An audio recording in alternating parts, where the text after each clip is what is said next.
Corvinus versus Faye, two fan favorites, including one of the best, if not the best, female player in the scene right now, Faye. We're going to be heading into game number 1 on Coastal Cliffs. Delhi versus English.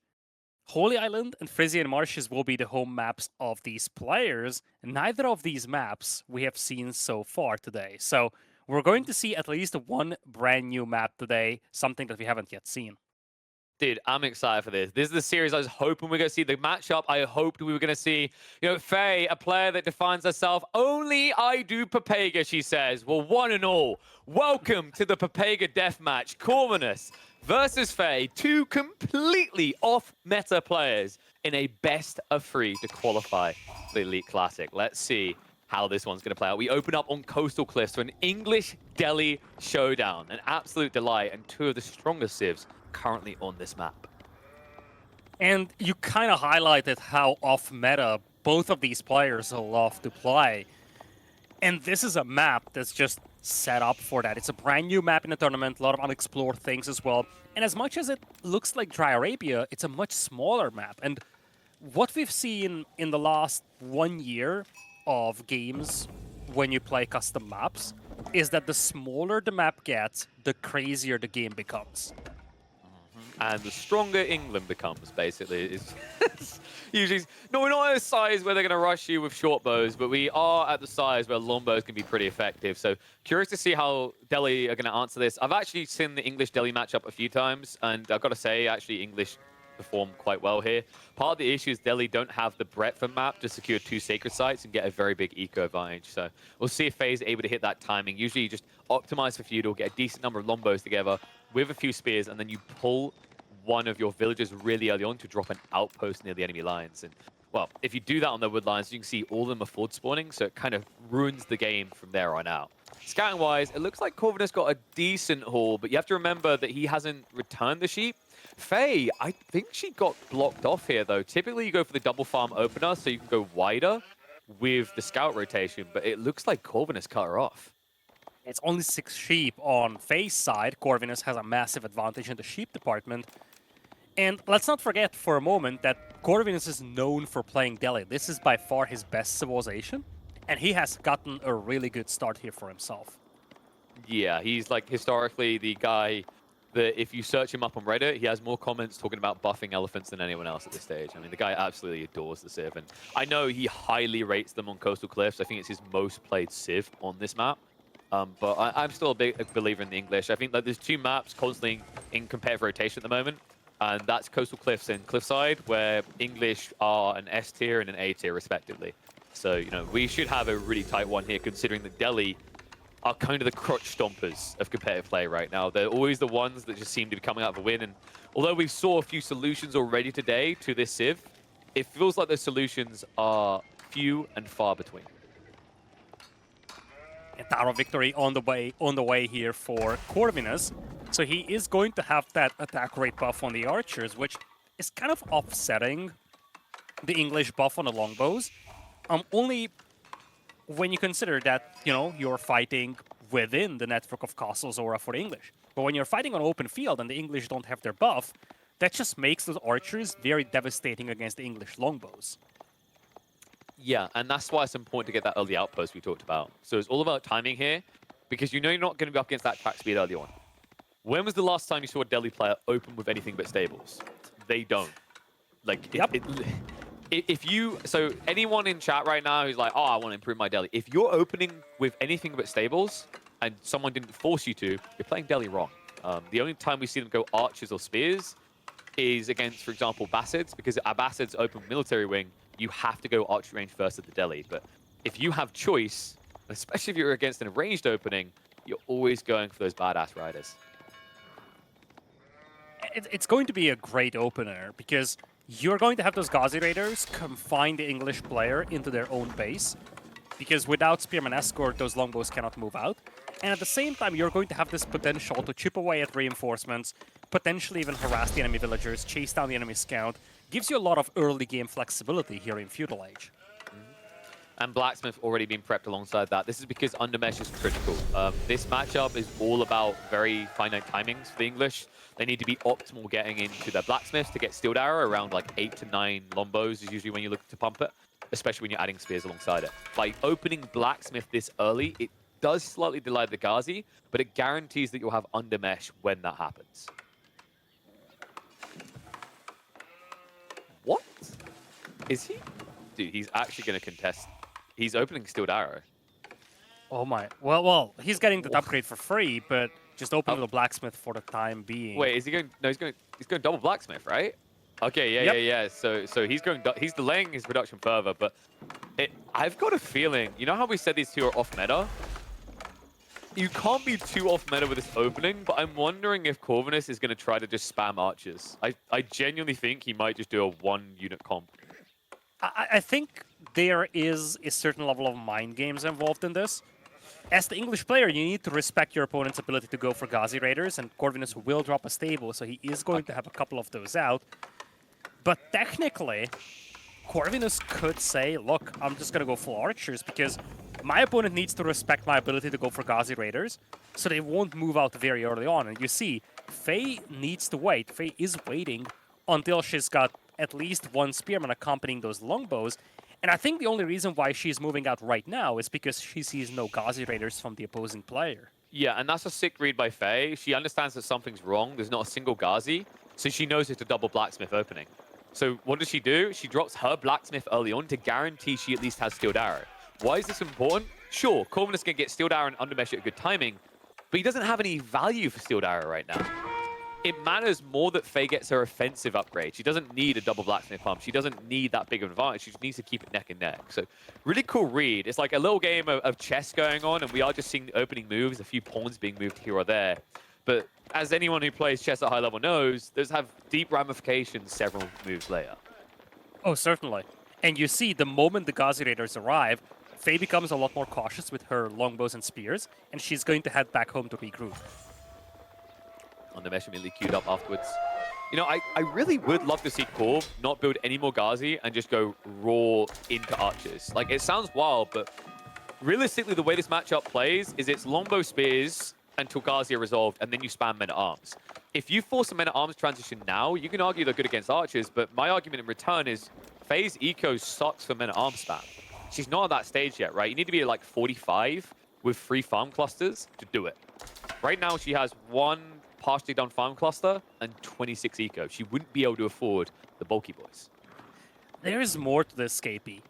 I feel like one of the big things to look at here for Faye is that she needs very thorough scouting non-stop, because she needs to know how many Ghazi Raiders she's up against. If she's over-investing into spears, she gets annihilated by a flood of archers. So she needs to have a very good idea of how many Ghazi Raiders she's up against, because that is what needs to define the amount of spears that she's going to invest into. About that Ghazi count and keeping track. There's still the sheep. The sheep can tell us. So just got to move in position, guys. Yeah, that's classic caster timing there. Another approach to this, she could just lace outposts, and yeah, she's doing that. This is kind of cool, actually. I think she's intentionally playing for the board, but the bigger goal here is that you want to crawl outposts so that attack speed advantage for the Delhi doesn't exist. And remember, for the English, your entire comp is going to get attack speed buffed as well, so you don't need as many spears to counter this Ghazi. Yeah, I feel like here, Faye is just going to deploy this kind of proxy position to make sure that she's got a fallback point, and as you said, she needs a position somewhere in mid-map where she gets her buff to offset the buff that Corvinus is getting. And with that tower being deployed, she's going to have that proxy position. Now, her forces are split between the two sides of the map as she's trying to contest this one sacred site from Corvinus, but at the same time, she's also creeping around the southern part of the map, looking to maybe pick off a couple of lumberjacks from Corvinus. She's really deep right now. Dangerously deep. Those units can die so easily to the Ghazi. She has no reinforcement route right now. She doesn't have the outpost for her set up, so dangerous position. And when you split forces like this, you better do something with them, otherwise this happens. Corvinus now has the military advantage in this main engagement, and Faye has yet to spring a trap. Oh, man. Okay, yeah, Small details, Oh my right? lord. Like, you're both feudal all in. This small detail is actually everything right now. She just wasted an effort, and it's put her behind because of it. And she's got no scout. She is so unaware of what's going on the map as a consequence. And when you have a slow-moving army like this, especially when you split up your army even, this is exactly what's going to happen. You have no information, and you're prone to being caught off guard. Beautiful cleanup here by Corvinus. And Faye is losing a lot of valuable units here in early feudal. I legit wouldn't have been shocked if there was a GG call right there. Some people are going to think that's dramatic, but it kind of isn't, right? Like, you know, you're already behind because the extra eco is there from the sacred sites, and now look at the military mass numbers. Like, the numbers don't lie. He's doubling you up right now. And the problem that you're having is now with that heavy loss of Lombos, you don't actually have enough to influence the range fight. That's even worse still. Faye has just queued up men-at-arms. I hope that's a misclick, because you cannot afford that at scale. Yeah, she's got 400 food per minute right now, and she also needs to use some of that for longbow production, but with another barracks being built, that is not just going to be one man-at-arms. She's making a transition to man-at-arms. But don't forget, Ghazi Raiders do get bonus damage against the man-at-arms, and at the same time, those archers with the higher fire rate, they are a lot more effective against men-at-arms than ordinary archers are. You know what's even more effective against those men-at-arms? Castle Age. Corvinus is... True that. Dude, this is so infuriating. Like, this is the type of like situation that's very hard to throw the game from now. The fact that he's also securing the sacred sites, dude, I've seen Corvinus do this before. He's always doing this right now. It seems really inefficient, but the cost to wall this entire map isn't that big when you think about it in the grand scheme of things, considering it is a slim, fast, dry Arabia. So Faye, you know, this is tricky. It means she won't be able to just dive in and punish this tech up. It means we'll be looking at those men-at-arms. You know, I don't think we'll be seeing a House of Learning build here. I don't mind that idea, actually, because I think it's good against English. It offsets the armor-clad. But I know that Corvinus is quite a big fan of the compound defender, especially considering he only needs 2 keeps to lock this game in.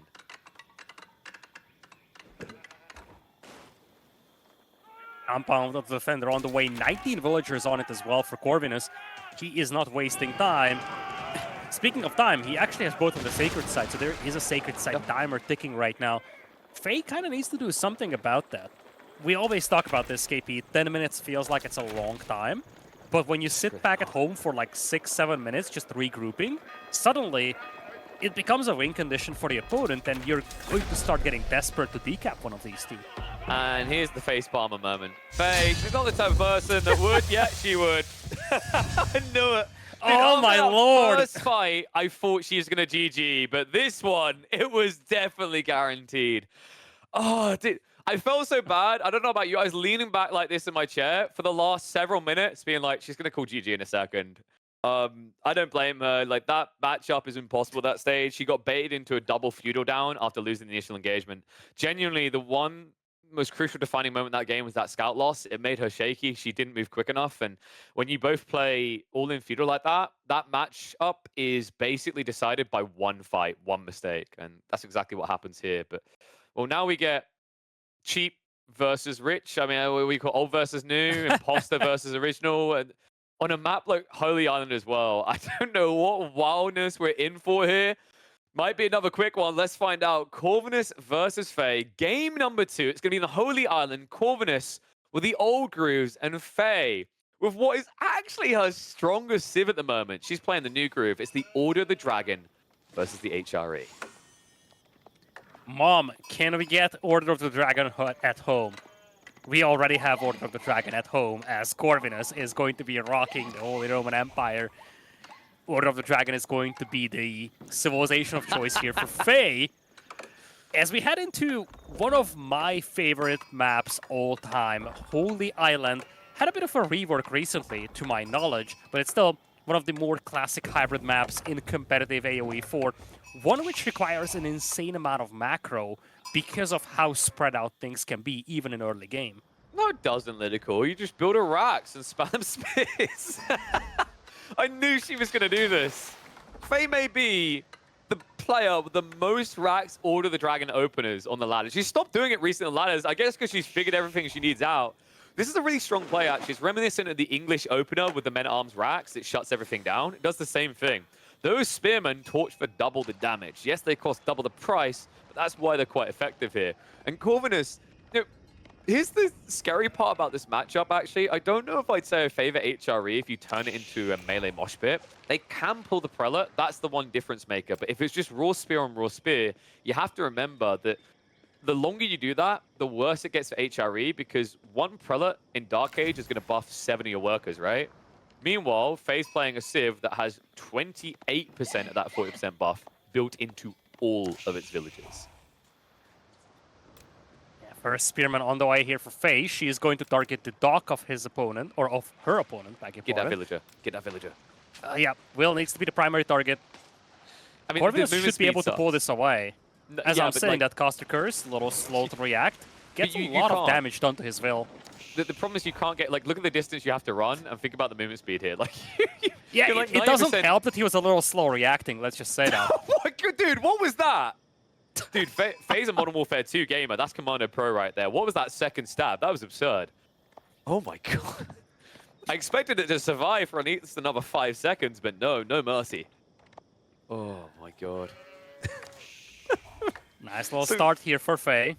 So, like, this opening is actually really infuriating. On a land map, I feel like it's not that effective. A lot of players moved away from it, and Faye will know why. Like, she's practiced this more than I think anyone on the ladder at this stage, this opening in particular. On a water map, though, very effective.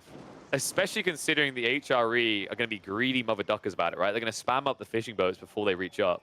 So there's a good chance that she torches this dock before it gets anything meaningful out of it. Yeah, now on normal land maps, these spearmen usually target the gold miners, trying to delay the opponent's futilage timing. But here, Corvinus is heavy on the wood. At least he was heavy on the wood initially. Now he's shifting to gold because he wants to build up that fishing eco. So you don't really have a good natural target for the spearmen other than the dock itself. But eventually, I expect Faye to just move in and start hitting the gold miners, especially if she catches a glimpse of Corvinus starting to mine gold. And it should be highlighted that, like, actually Order the Dragon's favored in this matchup. It's like a 60% favorability. The most recent statistics are a little bit skewed because there's just not enough games. But if you, like, compile ever since Sons Ascend, who does better, on average, OOTD is about 60% favored. The reason is that, and I think it's more true now than it was originally, is a lot more players are playing full feudal all-in with OOTD. I think this Civ sucks the later the game goes. The earlier you can finish, the better they are. And if you're able to block out fishing at an early point, the game is essentially over. Yeah, nice use of the prelate here to just keep healing the villagers. The single spearman cannot do much. And Faye is just going to give up on this. Minework Palace will be on the way as compared to the Aachen Chapel from Corvinus. But Faye is shifting her spearman towards the dock. I think seeing that Aachen Chapel kind of tells her that she has enough time to set this dock on fire. I don't think she can torch it down entirely before the first ship arrives, but she can set it on fire and then just prevent villagers from approaching it and preparing it. Well, my why is, like, why did she not just do this originally? Like, that harassment on the gold line, you have to know a prelate's going to block you out. So unless you pull 2 spears, you're never damaging villages there. A little bit surprised by that choice. And you can try to dive the prelate, but then if the villagers pinch you, you just, like, don't do anything, right? They just keep getting healed and you get stabbed down. This would have been a lot cleaner. I actually think she's going to have enough damage to kill this in time. It's going to be really tight. You have to remember that those spearmen have more torch damage. So it's going to be a difference of about 4 seconds as to whether Corvinus can get a ship out in time. And I think with the extra burn damage now in, it's going to be 4 seconds too much. Yeah, the thing is, even if you get a ship out, you need to repair this, and you just don't have a villager to do so with. Even if that ship popped out in time, this would just get torched down. Dude, that's sadness. I mean, if it wasn't for the burn, that would have been close, but the dot is just so powerful. So no dock now for Corvinus. He's going to have to rebuild one, and he does so at a very weird spot. It's actually being placed on the opposing player's side, and I'm actually wondering if Faye is going to notice this. Wait. I don't, like, so now my problem is, like, how many sheep does Corvinus actually have? Because he did prioritize sheep herding, right? Like, there's no way he just, like, scoured the enemy base. Can we quickly check? Because this is really important now. He doesn't have fishing. He can't get fishing. Those spin block him, and the meta arms follow-up stop him. And that's a Minework Palace play, which means if you're contesting it, you're dealing with Golden Cuirass. Might have ass in the name. The only ass getting kicked by it is yours. So right now, this is a really grim game. If I see Corvinus adding farms in at 6.5 minutes after that fishing play, I'm just gonna headbutt my keyboard. He's got a lot of sheep to work with. What's more concerning is the idle time on those fishing boats. A villager also getting caught over here. Oh, you absolute lad. He snuck a dock on Faye's side of the map. Yeah, that's what I'm saying, KP. That has been the case. Look at the aggro on the board, though. He knows that the villager was destined to die, so he aggroes the board to try and kill the spearman. Still, spearman should get away in time, and there's just minor damage done. Okay, that is sick, actually. Like what a Chad reaction by Corv. So the interesting thing to think about here, though, is those men-at-arms can actually still kill the dock. Like, check the armor on those men-at-arms that just came out. That she's already got undermesh, right? So I actually think if Corvinus wants to keep that dock, dude, look at them, it's absurd. If he wants to keep that dock, he's going to need to drop a blacksmith quite quickly. Otherwise, I don't think he has an effective way of stopping them from burning it. I feel like the damage is already being done to Corvinus, though. Forcing an HRE player to play an archer range is probably the best thing that you can hope for in Feudal. And Faye's on the board. So when you look at the food eco, even with the fishing in for Corvinus, it's a night and day difference between the two players. Sure, there is a much higher wood income for Corvinus, but that's kind of negligible at this point when it comes to significance. And Faye is just cruising away with this eco lead right now, I feel. Do you know what scrambled my brain with that proxy dock? It's her side of the map, and they're both playing Holy Roman Empire, essentially, right? It's like, oh yeah, it's just Faye docking now. But no, she's all in on land. The interesting thing about the archer range detail, I actually like the idea of it. I'm a little bit upset that Corvinus stopped. So you don't get heavy maces until later in the game, right? Archers is a really cool idea because if you get marching drills, these men-at-arms can't touch you. They can admittedly hit your eco. That's the annoying part. But the idea of getting mass archers together isn't a terrible thought here from Corvinus. Yeah, it's just going to be difficult and time-consuming to do so. And while that's happening, he's got a lot of idle time on his eco. He's mixing in men-at-arms on his own. Archer now moving through, though, hitting these exposed villagers on the board, and that's critical. That's, in many ways, the lifeline of Faye. That's what gives her that massive food eco that she possesses. Did he do this to bait Faye to build horsemen is what I'm wondering now. Like that one archer, dude, I can't actually believe that like one archer has found value out of the archer range being built there. I'm not even kidding. Like that was worth the idle time. Like both ways, right? People running away, new group going out. I mean, honestly, it looked like they're exchanging shifts. 24 round the clock mining camp, right? It's kind of crazy.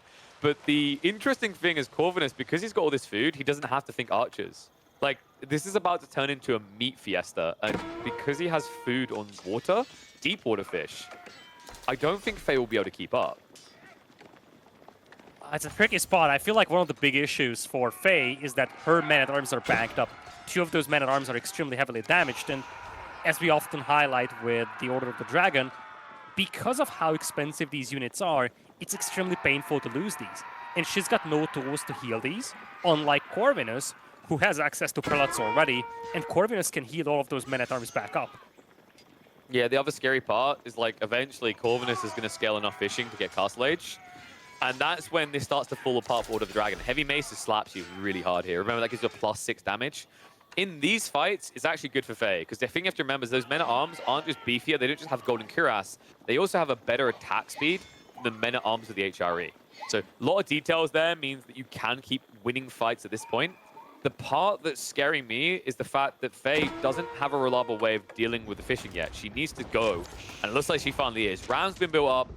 We are going to see the drop of the dock, and this is what I needed to see. If Faye can starve this shoreline, she should win this game, because she will lock Corvinus into a feudal age. Oh, certainly. That fishing eco is the lifeline of Corvinus. Corvinus, who might be looking to get into Castle Age over here, he's going to get hit on the gold mine, has to evacuate all the vills, and idle time is starting to pile up here for Corvinus. Oh, yeah. A dozen villagers pulled off the gold. Now fishing boats will become idle once the dock is gone. And Faye barely took any damage on the men-at-arms. She can just rinse and repeat at this point. Who would win this fight? I feel like Faye, considering that Faye is getting ready to get into Castle Age, and that's going to give her a massive tech advantage. I was talking that 2v1 men-at-arms. That's a perfect example of like what's better. Like look, the Gilded Men-at-Arms wins this. It's actually absurd. It's the damage reduct. Like that was a 2v1. If anyone want that question answered, this is why Minework is the go. This is why Feudal Age is the go for the Order of the Dragon. You will win against HRE Men-at-Arms in 2-on-1s. Wow. And now, Castle Age on the way. And I have a feeling Corvinus isn't going to rush this. Like, he's scaling more mid-arms. Usually, I wouldn't be a fan of seeing OTD go Castle Age first, but I think she's done enough here. Yep. One thing that is a bit scary is, like, I don't know if you want to stay mid-arms, right? Like, yeah. I maybe feel like Gilded Knights. Knights would be Yeah. a game-winning move, but they're awfully expensive. And let's not forget, Faye is rushing this Castle Age extremely fast. 15 vills on the Ragnate's Cathedral means that she's got barely any villagers working right now. She doesn't have a huge resource bank, so affording those awfully expensive Gilded Knights is near impossible for her right now. So I feel like this is just a necessity for her to stay with Men-at-Arms for the time being until she can afford the pricier Castle Age units. and this is tough now for Corv because, like, you're going to get beaten to relics, which shouldn't be happening, right? Like in this matchup, the upside HRE has against Order the Dragon. This is an area that Order the Dragon suck for, by the way. They have to wait until Castle Age to build monks. The big edge of the HRE is they can build them in Feudal Age and run to the relics so that when they tech up, they pick them up. That's usually meant to mean, like, in this matchup, you're 50-50, HRE will get more relics. But this big lead, despite the fact Faye doesn't have fishing, means we could easily be looking at a 4-relic game, especially considering this outpost here. It's out between 2 relics, which means she can run over, drop one in the outpost, and grab the other and head home. I think we're going to see 4 for purple here. And that could be a massive momentum swing. Faye already has a bit of an edge when it comes to blacksmith upgrades, and it's going to be a Burgrave Palace here from Corvinus. It's going to be that quantity versus quality game at this point. He's got a lot of men-at-arms, and if he gets the maces and 200 weapons upgrade, they are going to be more than formidable against these men-at-arms from Faye. Oh my god, this is big though. If she takes out both these docks, he doesn't have the food for this. Like, I don't blame him. Corvinus has to make this play, but this is a sick poker read by Faye. She understands how this matchup now works. He can't go Regnants, he's way too late. And these demo ships that are trying to come out, I don't think they're going to do enough damage. Remember, they hit for what, 85? These units have 230 HP in Feudal Age. They're castle now. They're beefy boys. They can take a Bollocken and keep on running. Yeah, this is the best hit that Corvinus could get, and it's still just negligible damage to all these men-at-arms. The Ram was heavily damaged, so one thing that Corvinus could maybe accomplish is try to slow this down and maybe even save the dock. But I think the Ram is going to live long enough to take us out alongside these men-at-arms. Yeah. Corvinus. And she needs to get off men-at-arms, right? So she doesn't care about losing these. This clash, Heavy Mason is about to come in. She understood what the price was going to be here. Dock will not be saved, so no fishing. At the beginning of a Burgrave spam, and Faye on the other side is already prepping Gilded Crossbowmen and already looking to make it a 5-relic game. Faye still has 9 men-at-arms to work with, and now she's got some prelates as well to heal them. So the big difference compared to Feudal Age is that now, if she preserves some of these men-at-arms, she can get them back healthy. Corvinus, as a consequence, just trying to chase these down. He does a good job with that, and now he's got maces too. So those maces will help with a massive amount of bonus damage against heavy troops, but now crossbows are arriving, so do the prelates as well to keep these guys alive. Just need to survive this. She's got Inspired Warrior Tech on the way. These Gilded Crossbowmen are huge. And frankly, prelates are actually among the units that Faye can afford to lose. Those are actually one of the least pricey units that the Order can make.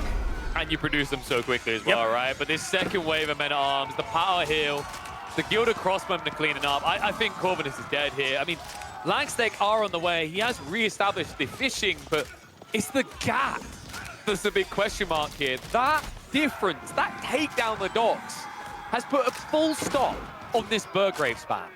Yeah, the cost efficiency is massively on the side of Faye over here. Only 3 Gilded Crossbows out there, but they do like 70% damage to men-at-arms. That's why he managed to clean this up. And with that, Corvinus just lost all that momentum, and you kind of touched on this. A Burgrave spam is difficult to pull off when you don't have a great economy. And with all that strain put on the fishing eco with no relics for Corvinus, spamming infantry indefinitely was just no option. Yeah, he had to resort to Lang Sneckles because he had no shekel. He only had shekels, right? Like, the food was gone. He could only get gold, and that just sucks in this situation. I mean, you think it's good because you're against men-at-arms against Gilded Crossbows. The problem is they are glass cannons against high base damage crossbows with extra range. Like, how do you even touch them? On top of that, Faye understands this Civ very well.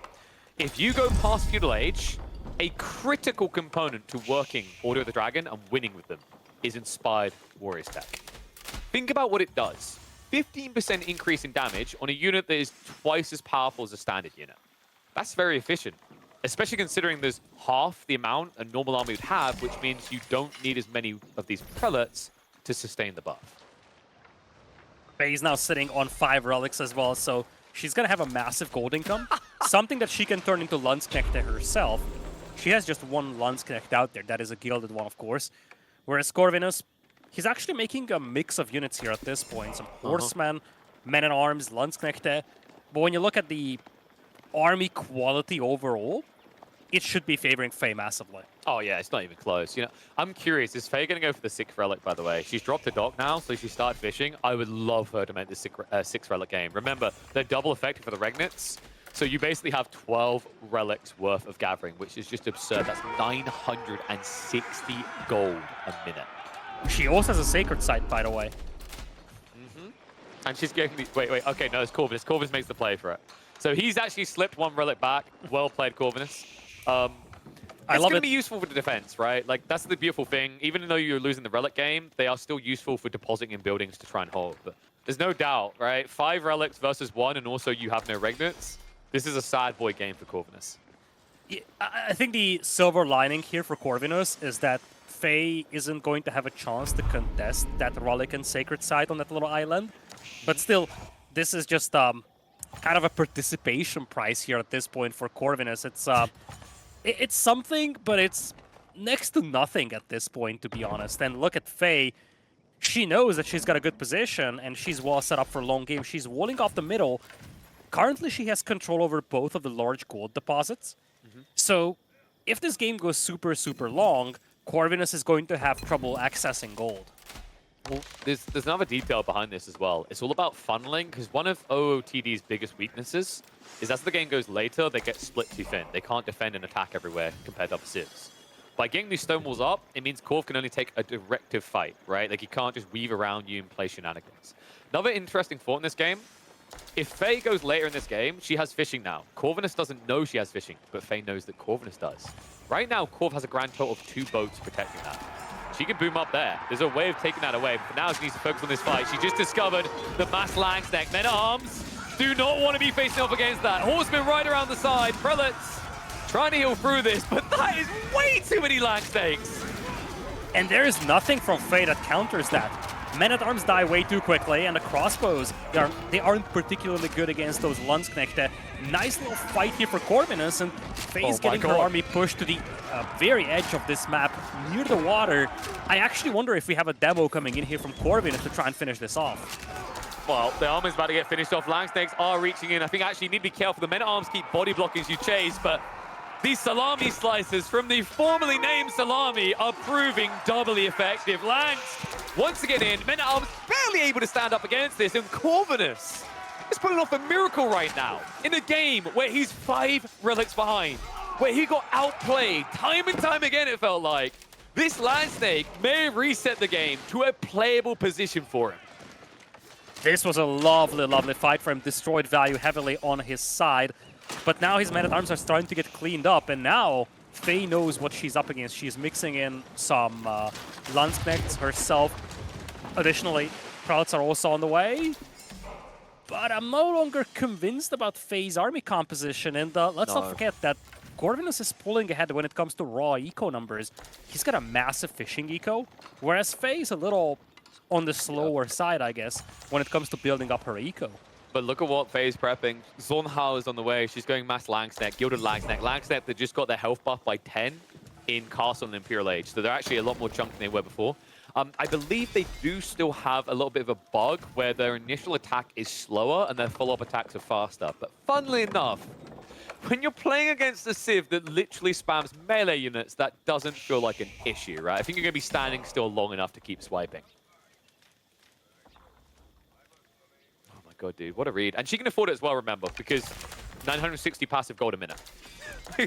like, you can actually afford to pump more Langs than Corvinus. And you highlighted this earlier. He doesn't have control of the big golds. So if this game goes too late and this turns into a Landsknecht off, Corvinus is going to run out of gas. Yeah, only 4 Landsknecht here for Faye, though. She's also mixing in a couple of Spearmen, which is technically the response to the Horsemen from Corvinus, but it's a bit of a misread, I would say, in many ways, because Corvinus only has 5 horsemen, and he's no longer producing them. And those spearmen will get annihilated by the Landsknechte from Corvinus. Still, Faye's more than happy just sitting in this position, because the longer the game goes, the more she's going to be able to leverage all those relics. Whew. And now we're getting what I wanted to see. Gilded Archers is the support unit I was looking for. It felt a bit dicey because of the risk of men-at-arms, but the thing is, with this many relics, you can afford to do Langstake and then backline Gilded Archers. And Gilded Archers are actually phenomenal with the Prelate buff as well. At this stage in the game, with double ranged upgrade, they get +2 damage. They go up to 12 damage per shot. And I always call the Gilded Archers machine guns. You know what? Screw it. I think she actually misclicked. I'm a little bit disappointed. I really do highly rate the Archers here. But I guess she just wants to have crossbows covered in case men-at-arms spam comes out. Yeah, Corvinus is depleting his last gold mine, by the way. And he's doing so very, very quickly. Bunch of villagers on it. He's got a prelate buffing those villas as well. He's got 1100 gold per minute. So that gold mine is going to be gone in like 3 or so minutes. And I'm not huffing opium. We just saw another Gilded Archer being queued. I think what's happening here is Faye is about to lose water, and that means it's not easy to afford too much food in your army, right? So going for Langsnakes that are primarily gold and going for Gilded Archers that are primarily wood keeps you afloat. And I think that's very important because it actually is a comp that works really well against what Corvinus is bringing. Flash comes in, though, Zornhouse. Stand their ground. Langsnake try to peel back. I love this. The micro Corvinus, he's trying to remove the big threat before committing in. But now, the Villager Massacre moving in. The Gilded, they're going to get on the back line. Corvinus realizes, but it's going to cost him dearly. Good swipes, gets rid of 6 villagers and a few prelates. Luckily, the prelates dragged the aggro away from the wood line. Otherwise, that would have been a catastrophe. Oh my lord, Gilded Landsknechte moving in and just annihilating the villagers, and at the same time, Corvinus is now taking a fight on open field. He's getting outnumbered over here and outclassed when it comes to quality. And, you know, you look at the army numbers and you say, oh yeah, Corvinus has gotten a lot of army going, but the reality is that most of his army population comes from fleet or navy. He's got barely any land units remaining at this point. As the HRE, as Civ that gets a 40% buff to the land eco, and they just don't exist anymore. All because of these war crime boys right here. Langsnakes of the Order of the Dragon hit like a truck. And Corvinus, unfortunately, was the one standing in front of the 18-wheeler on this one. Wow. And now his eco is shattered. He lost 35 eco. He is down by 13 compared to Faye. And again, the land-based army of Corvinus is just very, very tiny now. It's mostly archers and crossbows for the Holy Roman Empire, which is never great. And they're facing off against gilded men-at-arms, some gilded archers on the way as well. Now Faye is in a commanding position. And again, let's not forget, Corvinus is down by 4 relics, and he barely has access to gold at this point. Scale armor just came in. That's 5 armor on those range units. The gilded archers are going to carry this fight now because Corvinus, he just doesn't have the resources to go into Langsnake men-at-arms at scale, right? He needs efficient traders, which means archers, crossbows. Those units are going to tickle on these bad boys. Faye, just one step away from drawing this up. She makes a move in. Love the target on the market here. Right now, Corvinus is struggling to get the correct resources at the correct time. And also keep in mind that, you know, we're well past the Burgrave's power spike here, right? It can't save him because his income is nowhere near high enough to even keep it pumping non-stop. And good luck sending any of those Burgrave units into that complete butcher's block of crossbows and archers. Of course, gilded, all of them from the Order of the Dragon. Nothing that you make on the Burgrave Palace withstands a fight against gilded archers and crossbows. Nah, it's just... I think like Corvinus got outplayed on the transitions here. Faye just played this remarkably well. Love the fact she's consistently been pumping prelates. You'd think she's playing Delhi with the amount she's building at this stage of the game, but it's just all about maintaining that buff. Another interesting thing is, especially with Golden Cuirass, you can target heal.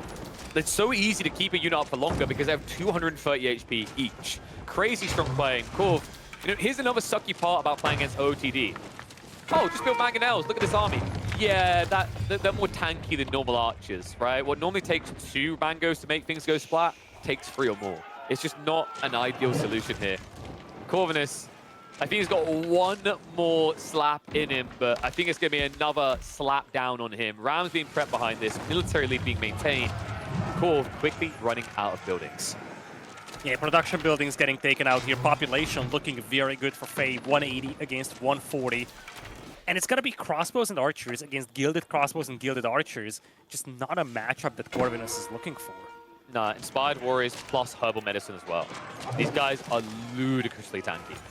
Keep in mind also, because of the Golden Cuirass factor, it's very difficult for even this many crossbows to just insta-kill 1 minute arms. So you will get an opportunity to heal them. The crazy thing about using Herbal Medicine prioritized skill on Golden Cuirass as well, is if you can keep them alive in that threshold where they get damage reduct, it's almost like you've got a better healing rate than what you're meant to have, right? Like combat healing aside, Herbal Medicine aside, it just makes you so much more superior at these trades.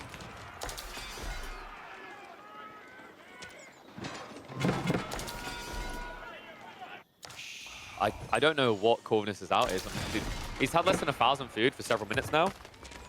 You can see that he's scrambling. He's like, okay, maybe she'll misplay this. Like, I like that he's just playing this out to see if there's a mistake made. But, oh, that feels like a mistake made. Mango comes out right next to the army from Faye. A little bit of a misclick there with the A-click. Does keep it alive. But still, it's forced the engagement. The chain healer's coming in. Spy Warrior buffs as well. And it's just going to be a trade out. A trade out. The Corvinus cannot survive here. Sure, all the melee is going to go down. The Mango is going to live for the moment. But the numbers are not on his side. Too many range units coming through from Faye. I don't think she has bodkins, so she can't just snipe this out. But it's going to be enough to grind him down. And what I'm focusing on is the fact that Corv hasn't got the resource bank to reboom after this. Yeah, that's the big difference here.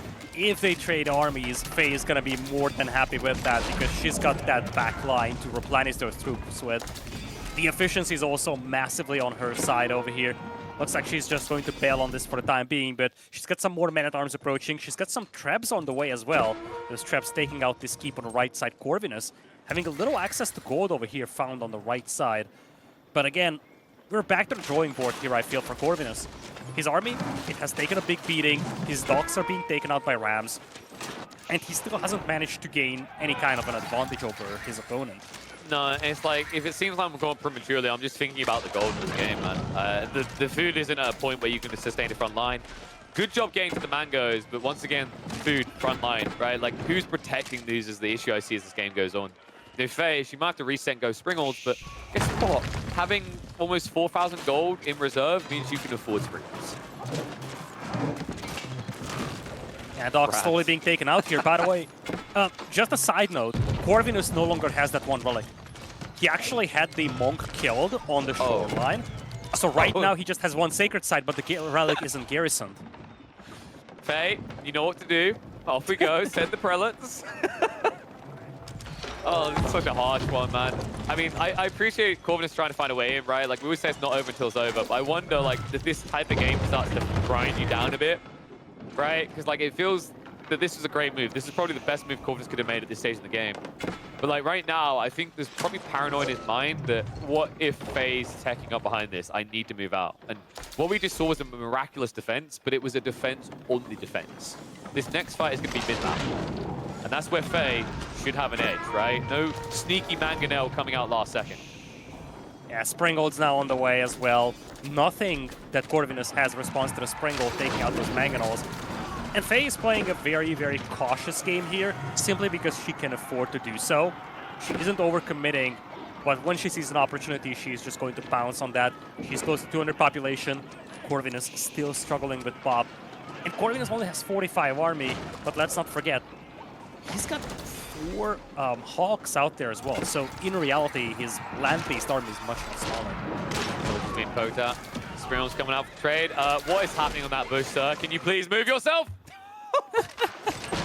Well, there was meant to be more anti-siege there. Unfortunately, Faye Springhold got trapped, which is really sad because with the Inspired Warrior buff, that might have been enough to insta-snipe these down. It looks like the clutch repairs are coming in, but are they clutch? Corvinus! Villagers are starting to get targeted here. Luckily for him, there's no Lang deck, but the split formation from Faye means these Mangoes are not an efficient counter.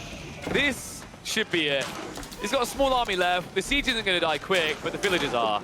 And I think this is the type of eco situation that even Corvinus cannot recover from. Yeah, it's too many casualties. The mangonels might live, or at least, as I'm saying, that they're getting picked off. But Corvinus kept them alive for so long, but it came at a massive price. He lost a lot of vills, and at the same time, he was having issues on his wood line as well, being harassed by the archers. Just too much to deal with. And Faye ties this up 1 apiece, brings us to the decider game here in the first qualifiers of the Elite Classic 2, which takes us to Frisian Marshes to take a look at the Mongols versus Japanese matchup. Oh, okay, this is a really cool matchup, actually, and I think it's more of a 50-50. There's a lot of unexplored plays in this right now. I do personally quite like the Japanese on this map because fast castle builds enabled by how many food sources you get, right? You've got fish to work with if you ever reach it. You've got sheep as well. It's not really the first map that comes to mind for Japanese because it's shoreline fish, right? So one of your biggest fishing edges is useless and you can't use Coca Township to counter. But I have noticed some creative plays, especially from players like Kiljadi, where they'll utilize Coca Township as an opener to punish the Mongols on multiple accounts. One, they want to play Keshiks. Surprisingly enough, actually, if you bait them, you can stop the charge and then beat them. On top of that, remember the Mongols, they place their production loose. So if you go for the Shinobi opening, you can sabotage and prevent an army from even coming out. Let's see if it goes for it. It sounds like we're ready for the final game. A cool number 2 from Faye to even us up. We head into our decider here in the Elite Classic qualifier between Faye and Corvinus to see who's going to continue on through. Mongols versus Japanese on Frisian Marshes. Frisian Marshes, very, very open and somewhat predictable when it comes to the spawn. Faye with the Japanese in orange and Corvinus with the Mongols in blue. First things first, we need kind of like taking a look at what this scout rotation is going to be. Faye, this is interesting actually. She's darting towards Corvinus's base to 1, confirm whether he's got a loose spawn for the Uvu, and 2, to see if she can yoink sheep away, because typically what a Mongol player will do here is run straight across to your base to figure out where the gold is, where the resources are, so they know if they can go for a Rax play. Corvinus is going to be going for that Rax play, but funnily enough, he's going for it blind.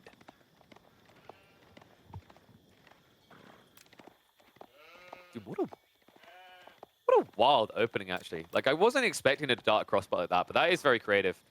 Looks like we are going to have exposed gold on the forward side. Faye hasn't protected that yet. One interesting thing is, even if you eventually get, like, outpost rushed by Mongols with the Japanese, there is a route to recovery, and it's a long way around. And it's basically to go on the stone, where you get 20% of the stone you drop off as gold. So it's not the GG moment, the moment you get blocked out. And unfortunately for Corvinus, I can't think of a better spawn if you're up against Mongols. Goldstone south side, Goldstone north side. This Rax opening is not going to hit. Oh, man. First troops now coming. They've got a long way to go. And keep in mind that I believe that was scoured, but a little bit too early. So Faye, although she might not have 100% confirmation of what's coming her way, the funny part is one outpost alone isn't going to stop her from doing what she intends here. Extra gold being gathered, so I don't think this is necessarily about going for fast castle. Like, this is kind of an overboom on gold to begin with. I think it's because she wants to have access to maybe steeled arrow or melee tech in case this does turn into a feudal war. So, outpost up. Can we check the vision of Corvinus? I think he did scout the backside, right? So he knows about... Yeah, he did get a glimpse of this. That's going to be so expensive to block, though. Nice Spearman. Perfect timing. Ooh. It was a beautiful timing indeed, but being able to take out a Forge like that, it's a really good start for a Mongols player. She's going to have to put another Forge, though, because now she has too much gold. But as we're already highlighting, the north side, you've got stone gold there as well, so it's not the end of the world.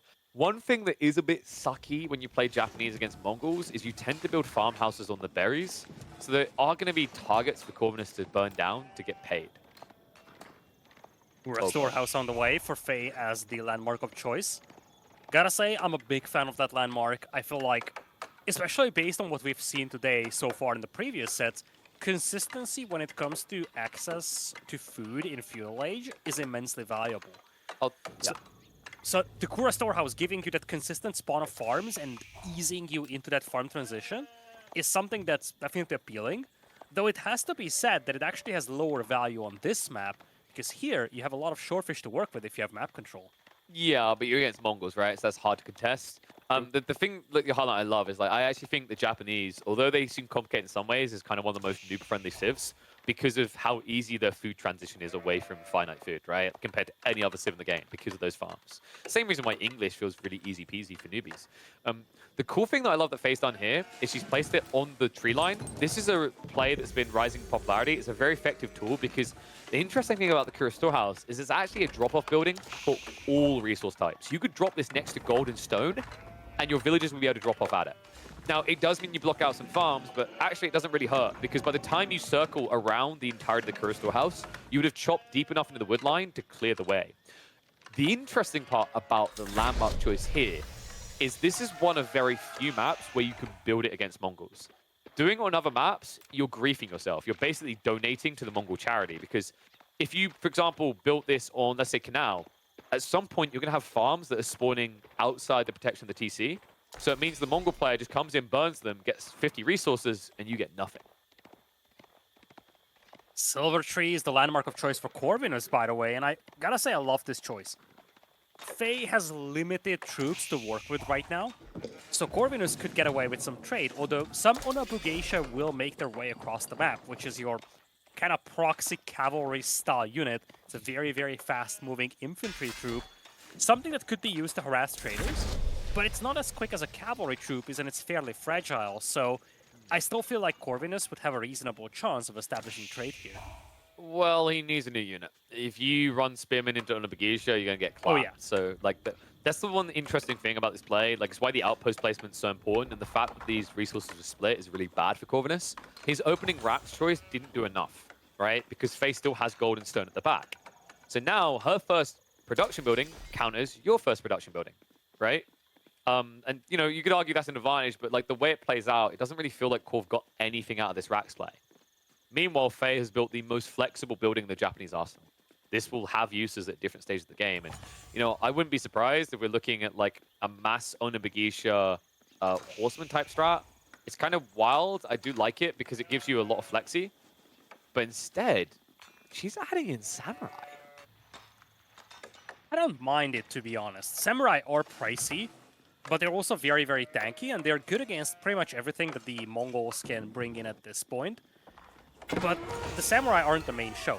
We are seeing stone being collected, which could be additional TCs, but it could also just be for the town center upgrades, so that she can start adding in some Bannermen. In fact, one Bannerman is already coming in. That's an Infantry 1, so we're going to have a Samurai Bannerman to buff the infantry.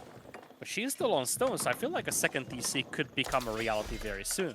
I think so. Like, to secure the gold, typically you drop this TC between the stone and the gold, so you have gold to go. And also the extra stone, like, nearby means you can easily get into your Tatara and the other melee tech upgrades so that, like, this play makes sense. Because right now, Samurai's damage is so low, same with Onabugeisha, the Bannerman aura doesn't make much of a difference. I'm a little bit surprised because, like, typically the play here is you actually go Stables follow-up with the Daimyo because the strongest Bannerman you have access to in Feudal is actually the Uma Bannerman. Oh, the certainly. Uma Bannerman is literally a Feudal Age Knight for the Japanese. Yeah, you do have a limited amount of those available, of course, in Feudal, but it's definitely one of the most powerful Japanese units as a standalone unit. So we often see players playing into the Yuma Bannerman and just using it as a proxy knight. For the time being, response from Corvinus is just going to be the Kashyyyk. Is he on trade, though? Because I think as much as for Faye, the main storyline is the second town center, for Corvinus, the main storyline needs to be the trade. He's got, I think it's 4 traders right now. So nothing crazy. Like this burn attempt by Faye, that's quite creative. The Bannerman aura means the torches do more damage. Has to back away when she sees the Keshyiks though. This is the dicey part I was looking for. Is like, Keshyiks is something you should wholly expect when you're on a map that has trade for Mongols. It's the most logical build with Silvertree. But because she didn't go for, like, for example, Horseman with Uma Bannerman, she doesn't have a great counter. She does, however, have that TC up we talked about. Gold is now secure. What I want to see is a priority on getting the level 2 melee upgrade. Because right now, Corvinus doesn't have a blacksmith, and even if he does, one of the big powers of the Japanese is they can always stay 1 melee tech ahead. Okay. Nice little raid, beautiful surround as well. But I don't think there was a single villager kill. Some of the low HP villas weren't focused down. Nope, and the body blocks come in. He does at least strike 1 down the end. Should be losing a Keshyick in return. I don't know if I feel that's worth it. The idle time is nice at least. He's lasting a while there. Surprised Faye didn't prioritize any blacksmith techs. Like, can we check the TC to see if it's got attack damage increase? Like, typically with this format, Steeled Arrow is quite effective, but no. Oh, she doesn't have Steel Arrow. Check the melee, because we know the melee tech doesn't show correct. She must have level 1 melee, right? No. Wow. She lost her Forge. She canceled the Forge early on, so I don't think... Yeah, but she rebuilt. Did she? Stone, right? Oh, yeah, Yeah, she rebuilt the stone. Forge on the stone. I forgot that, but... Yep, not a lot of upgrades right now for Faye. She's going heavy on the Onabugeisha, so she's gonna have this weird mix of mobility and an infantry-focused composition. But at the same time, I feel like Corvinus is just booming away with this. His trade has been completely untouched, and I feel like it's starting to show when it comes to the army count. Yeah, and that's why I was expecting a Horseman Uma Bannerman follow-up, because it's a really effective tool. The interesting thing actually about scaling Horseman Uma Bannerman is with +2 melee tech, you got up to 11 damage. The Bannerman gives an extra 15%, right? So that means you hit for like 12.5-ish damage, a little bit over that. It's not far off what Keshik's hit for.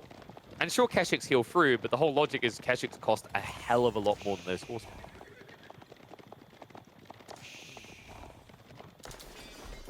I'm still puzzled by the Samurai, man. I think it was about taking out the outpost. Like, I've been scratching my brain. It's the only reason I can come up with, but it's expensive to get rid of that. I think more Onabugeisha would have been just better. Yeah, Samurai are super pricey for a 1 TC-ish economy. Obviously, we're getting close to that stage where that second town center comes into play, but when those Samurai were made, the economy of Faye was just very, very feeble. And I think the bigger concern for her is that Samurai or not, Onabugeisha or not, the problem is that a 2DC build is being beaten by trade 9 out of 10 games. We've seen that in previous tournaments over and over again. So simply 2 DCs will not be enough for her here. Yeah, and the problem with this comp is like Onabugeisha running into intercept trade. Even if you do some damage, afterwards when you run away, Keshik chase you, kill you, right? Dude, I love the second outpost here just to make this more annoying. But to kind of highlight this point, it's very important. If you go Onabugeisha, you get kills on trade, but you don't get to leave. If you go Horseman, you get kills on trade, and you get to leave. So, like, the way to think about it is you're trading lives to kill trade. The other way is you kill traders, and it costs you nothing. Yeah, that's the main issue of using Onabugeisha as your frontline unit, as the backbone of your army. The Onabugeisha is just very, very fragile. So any fight that you do not wish to take, especially when you fight against cavalry, you're going to get beaten up as you retreat. And because how fragile these units are, you're going to lose quite a few of them. Corvinus needs to clear this up fast because Faye, like, her opportunity is Zerging. The interesting thing about the Japanese, actually, is they are probably the most Zerg-like Civ that exists in AoE 4 because a lot of the strategies revolve around the idea of outmassing. Onabugeisha, the Mass Yumi, like, even Samurai later in the game, quality, but it's all about quantity, right? This is how you counter it. Find the small pockets, kill them in the Keshiks, and remember, when Keshiks outnumber, they're just going to heal off that fight, and then come back to deal with the mass that's left. And now, Onabugeisha contesting this Uwu, but as the Keshik come in, they are going to have to leave, and when they do, they're just going to get picked apart. Archer is also making an appearance now for Corvinus. It's a great unit to deal with Onabugeisha, as long as you do have a front line. And Faye is now retreating. Credit where it's due, she's got a lot of these Onabugeisha, and she's about to have 3 Katana Bannermen as well. So I feel like we're getting to the stage where this army can be formidable, but I don't think that she can afford to split it up at this point. No, one thing I'm keeping an eye out for is, like, melee techs. I think she's got the level 2 now. So this is actually a really big deal. Corvinus did go and get the melee tech defense, but that's still a +1 in favor of the Japanese. And Onabugeisha used that better than any other unit in the game because of their low attack speed. It says 0.9. It's actually low. It's 0.875. It's just the UI rounds up. So these units Gatling gun you down. If she stands anywhere near one of those squishy eco units, they die fast. Yeah, Market is going to be the primary target over here. She realizes that she might not be able to kill all the traders, but if she takes out the Market, she can slow this trade down. But her forces are split. It's 2 groups of Onabugeisha, and neither of them are strong enough to stand and fight. I don't like that. I was expecting Faye, after she took the Uvu, to go north. Going north would have been really smart there to just cut more traders, but I think she was expecting to catch more traders at the Silver Tree at that moment. There's no way she went to do that to hit the building. Like, you're never going to kill it fast enough there. And the problem that this game faces now, the thing that's really scary to me, is that Corvinus has 15 Keshiks. Faye can't clump for a big fight. She needs a transition. Like, if she keeps scaling at this pace, she's always going to be outnumbered because of the way that these trickle-ins are happening, right? Where 5 of these Onabugeisha get in, they kill 1 trader, but then they die to Keshiks. It's just booming Corvinus up ahead of you. I mean, the army value to me feels deceptive. that's just because Onabagisha come out quick and they cost a bit. I would say it feels more like Corvinus is 2,000 army value ahead. Especially when you consider all these archers that can just fire from the back line. They do have bonus damage against light units like the Onabagisha. Onabagisha can't catch them easily as long as you have Keshiks in the front, and they can just pick apart this army from Faye. And I think we're going to see a representation of that down here. Another awkward issue is when these outposts go up, which they have been being spammed up, the Yam means the Keshiks are rotating really fast. So one thing I do like is that Faye is trying to clear them, because if she's planning to play an outmaneuver game, it fails if your opponent's able to quickly react with this speed. You're seeing it right now. Corvinus now teching up while still shutting this down. Faye, sure, she's got some farms added in. Sure, she's got fishing. She's got plenty of food to work with, but what I'm not seeing is a quick tech up. This army is about to be completely routed.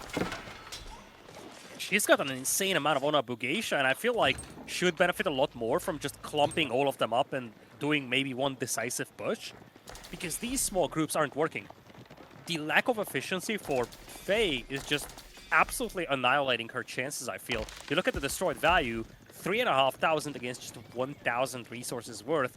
Corvinus has been taking some very effective engagements throughout this game. Yeah, and keep in mind, like, the reason why this even... I don't even want to say it looks close, but the reason why this is maybe in Faye's mind kind of working is the fishing. The fishing is what is enabling her to afford this at this early stage, but it's just no match for the trades, no match for the counter unit type.